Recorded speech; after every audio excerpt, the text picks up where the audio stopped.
ಕರ್ನಾಟಕದ ಮುಜರಾಯಿ ಇಲಾಖೆಗೆ ವ್ಯಾಪ್ತಿಗೆ ಒಳಪಡುವಂತಹ ದೇವಸ್ಥಾನಗಳ ಆಡಳಿತದಲ್ಲಿ ಪಾರದರ್ಶಕತೆಗೆ ಈಗ ಸರ್ಕಾರ ಮುಂದಾಗಿದೆ. ಈ ನಿಟ್ಟಿನಲ್ಲಿ ರಾಜ್ಯ ಸರ್ಕಾರ ಒಂದು ಮಹತ್ವದ ನಿರ್ಧಾರವೊಂದನ್ನು ಕೈಗೊಂಡಿದೆ. ಆ ನಿರ್ಧಾರಗಳೇನು, ಇದಕ್ಕೆ ವಿಪಕ್ಷಗಳ ಆರೋಪ ಏನು, ನೋಡೋಣ ಬನ್ನಿ.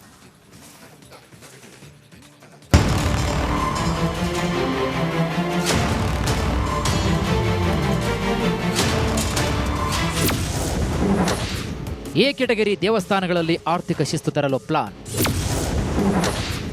ಸರ್ಕಾರದ ನಡೆಗೆ ಬಿಜೆಪಿಯಿಂದ ಅನುಮಾನದ ಅಸ್ತ್ರ. ರಾಮಮಂದಿರ ಹುಂಡಿ ಕಳ್ಳತನ ಪ್ರಕರಣ ಇಡೀ ದೇಶದಾದ್ಯಂತ ಸಾಕಷ್ಟು ಚರ್ಚೆಗೆ ಕಾರಣವಾಗಿದೆ. ಇದರಿಂದ ಎಚ್ಚೆತ್ತುಕೊಂಡಿರುವಂತಹ ಕರ್ನಾಟಕ ಸರ್ಕಾರ ಅಲರ್ಟ್ ಆಗಿದೆ. ಅಲ್ಲದೆ ರಾಜ್ಯದಲ್ಲಿ ಮುಜರಾಯಿ ದೇವಸ್ಥಾನಗಳ ಹುಂಡಿ ಕಳ್ಳತನದ ಪ್ರಕರಣಗಳು ಆಗಾಗ್ಗೆ ವರದಿಯಾಗ್ತಿರ್ತವೆ. ಆದ್ದರಿಂದ ಸರ್ಕಾರ ಕೆಲವೊಂದಿಷ್ಟು ಕ್ರಮಗಳನ್ನು ಜಾರಿ ಮಾಡಲು ಮುಂದಾಗಿದೆ.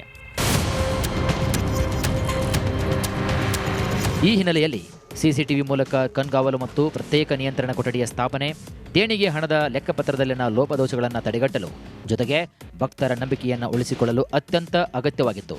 ತಂತ್ರಜ್ಞಾನದ ಬಳಕೆಯ ಮೂಲಕ ಹಣದ ದುರುಪಯೋಗವನ್ನು ತಡೆಗಟ್ಟುವ ಈ ಕ್ರಮವು ದೇವಸ್ಥಾನಗಳ ಆಡಳಿತದಲ್ಲಿ ಶಿಸ್ತನ್ನು ತರಬಲ್ಲದು ಎಂಬ ಚರ್ಚೆಗಳಿವೆ. ಎ ವರ್ಗದ ದೇವಸ್ಥಾನಗಳಲ್ಲಿ ಸುಮಾರು 2521 ಕೋಟಿಗಳಷ್ಟು ಹಣ ಫಿಕ್ಸೆಡ್ ಡೆಪಾಸಿಟ್ನಲ್ಲಿದೆ. ಇಷ್ಟು ದೊಡ್ಡ ಮೊತ್ತದ ಹಣ ಬರೀ ಬ್ಯಾಂಕ್ ಖಾತೆಗಳಲ್ಲಿ ಉಳಿಯುವುದಕ್ಕಿಂತ ಆಯಾ ದೇವಸ್ಥಾನಗಳ ಮೂಲಸೌಕರ್ಯ ಅಭಿವೃದ್ಧಿಗೆ ಮತ್ತು ಭಕ್ತರಿಗೆ ಅಗತ್ಯವಾದ ಸೌಲಭ್ಯಗಳನ್ನು ಕಲ್ಪಿಸಲು ಬಳಕೆಯಾಗಬೇಕು ಎಂಬ ಅಭಿಪ್ರಾಯಗಳು ಕೂಡ ಇದೆ.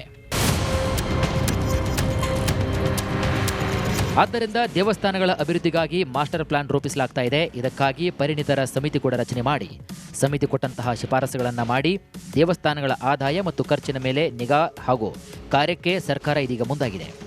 ಹಾಗಾಗಿ ದೇವಸ್ಥಾನಗಳಿಗೆ ಮಾಸ್ಟರ್ ಪ್ಲಾನ್ ರೂಪಿಸಲು ಡಿಸಿಎಂ ಡಾಕ್ಟರ್ ಜಿ ಪರಮೇಶ್ವರ್ ಸೂಚನೆ ನೀಡಿದ್ದಾರೆ.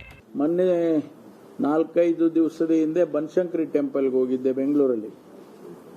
ಅಲ್ಲಿ ಆ ಕ್ರೌಡು, ಅದು ದೊಡ್ಡ ದೇವಸ್ಥಾನ, ಬಹುಶಃ ಬೆಂಗಳೂರಿನಲ್ಲಿ ಅದೇ ದೊಡ್ಡ ದೇವಸ್ಥಾನ ಅಂತ ಅನ್ಸುತ್ತೆ ನನಗೆ. ಸಾಕಷ್ಟು ಹಣ ಬರುತ್ತೆ. ನಾನು ಕೇಳಿದೆ, ಎಷ್ಟಪ್ಪ ಹಣ ಬರ್ತದೆ ನಿಮಗೆ ಅಂತ. ಆ ಎಕ್ಸಿಕ್ಯೂಟಿವ್ ಆಫೀಸರ್ ಹೇಳ್ದ, 13 ಕೋಟಿ ಬರುತ್ತೆ ಸರ್ ಆನ್ಯುಯಲಿ. ಅಯ್ಯೋ ಮಾರಾಯ, ಇದೇನ ಇಷ್ಟು ಹೇಳ್ತೀಯ ನೀನು? ಯಾಕೆಂದ್ರೆ ಅಲ್ಲಿನ ವಾತಾವರಣ ನೋಡಿದ್ರೆ 100 ಕೋಟಿ ಬರೋ ಸಾಧ್ಯತೆ ಇದೆ. ಬರೀ 13 ಕೋಟಿ ಲೆಕ್ಕ ಹೇಳಿದ್ರಲ್ಲ, ಇದೇನಿದು ಅಂತೇಳಿ ನಾನು ಸ್ವಲ್ಪ ಅಲ್ಲಿ ನೋಡ್ಕೊಂಡು ಬಂದಿದ್ದೇನೆ. ನಮ್ಮ ಕಮಿಷನರ್ಗೆ ಹೇಳಿದೆ, ಒಂದು ಸ್ವಲ್ಪ ನೀವು ವಿಸಿಟ್ ಮಾಡಿ ನೋಡಿ. ಯಾವುದೇ ಆಡಳಿತಾತ್ಮಕ ಕ್ರಮಗಳು ಜಾರಿಯಾದಾಗ ವಿರೋಧ ಪಕ್ಷಗಳಿಂದ ಟೀಕೆಗಳು ಕೇಳಿಬರುತ್ತವೆ. ದೇವಸ್ಥಾನಗಳಿಗೆ ಮಾಸ್ಟರ್ ಪ್ಲಾನ್ ರೂಪಿಸುವ ವಿಚಾರದಲ್ಲಿ ಬಿಜೆಪಿ ಸರ್ಕಾರದ ಮೇಲೆ ಅನುಮಾನ ಮೂಡುವಂತಹ ತೀಕ್ಷ್ಣ ಟೀಕೆಗಳನ್ನು ಮಾಡ್ತಿದೆ. BJP MLC DS Arun Kumar ಪ್ರತಿಕ್ರಿಯೆ ನೀಡಿ, ಹಿಂದೂ ದೇವಾಲಯಗಳನ್ನು ಟಾರ್ಗೆಟ್ ಮಾಡಲಾಗ್ತಾ ಇದೆ, ಪಾರದರ್ಶಕತೆ ತರಬೇಕು, ಸರ್ಕಾರ ನಡೆಯಬೇಕು ಎಂಬುದು ನಾನು ಒಪ್ತೇನೆ. ಆದರೆ ಇದನ್ನು ಮಸೀದಿ, ಚರ್ಚ್ಗಳಿಗೂ ಕೂಡ ಅನ್ವಯ ಮಾಡಿ. ಅಲ್ಲಿಯೂ ಕೂಡ ಪಾರದರ್ಶಕತೆ ಬಂದರೆ ಸಮಾನತೆ ಬರುತ್ತೆ. ಹಿಂದೂ ದೇವಾಲಯ, ಮಸೀದಿ, ಚರ್ಚ್ಗಳು ಎಲ್ಲರಿಗೂ ಕೂಡ ಸಮಾನತೆಯನ್ನು ತನ್ನಿ. ಅಲ್ಲಿಯೂ ಕೂಡ ಸಿಸಿಟಿವಿ ಹಾಕಿ, ವಕ್ಫ್ ಬೋರ್ಡ್ ಇದ್ರೂ ಕೂಡ ಪಾರದರ್ಶಕತೆ ಇರಲಿ ಅಂತ ಡಿಎಸ್ ಅರುಣ್ ಒತ್ತಾಯಿಸಿದ್ದಾರೆ.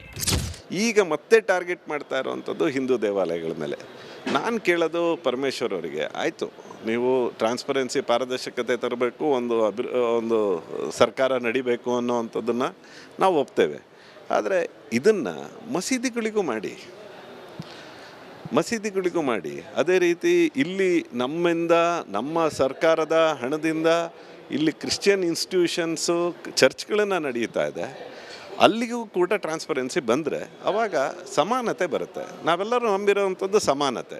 ಈ ಸಮಾನತೆಯಲ್ಲಿ ಹಿಂದೂ ದೇವಾಲಯಗಳು, ಮಸೀದಿಗಳು, ಚರ್ಚ್ಗಳು ಎಲ್ಲರಿಗೂ ಸಮಾನತೆ ತನ್ನಿ. ಅಲ್ಲಿಗೂ CCTV ಹಾಕಿ, ಅಲ್ಲೂ ಎಷ್ಟು ಬರುತ್ತೆ ಅನ್ನೋವಂಥದ್ದನ್ನು ತನ್ನಿ. ಅದರೊಳಗಡೆ ಅದಕ್ಕೆ ವಕ್ಫ್ ಬೋರ್ಡ್ ಇದೆ ಅಂತೀರ, ಆಯಿತು, ಸರ್ಕಾರದಲ್ಲಿ ತಗೊಳ್ಳಿ, ಅದಕ್ಕೂ ಪಾರದರ್ಶಕತೆ ತರಲಿ. ಬೇರೆ ಯಾವುದಕ್ಕೂ ಪಾರದರ್ಶಕತೆ ಇಲ್ಲ. ಹಿಂದೂ ದೇವಾಲಯಗಳಿಗೆ CCTV, ಅಲ್ಲಿಂದ ಎಷ್ಟು ದುಡ್ಡು ಬರುತ್ತೆ, ಆ ದುಡ್ಡಿಂದ ನಮ್ಮ ಸರ್ಕಾರ ನಡಿಬೇಕು, ಇದು ಸರಿ ಹೋಗಲ್ಲ. ನಮಗೆ ಎಲ್ಲ ಕಡೆನೂ ಸಮಾನತೆ ತಂದರೆ ಒಳ್ಳೆಯದು ಅಂತ ಅನಿಸುತ್ತೆ. ಇನ್ನು ದೇವಸ್ಥಾನಗಳ ಹಣ ದೇವರ ಹಣ, ಅದು ಭಕ್ತರ ನಂಬಿಕೆಯ ಸಂಕೇತ. ಆ ಹಣ ಸರಿಯಾದ ರೂಪದಲ್ಲಿ ಪಾರದರ್ಶಕವಾಗಿ ಆ ದೇವಸ್ಥಾನದ ಅಭಿವೃದ್ಧಿಗೆ ಬಳಕೆಯಾಗಬೇಕೆಂಬುದು ಭಕ್ತರು ಹೇಳ್ತಿದ್ದಾರೆ.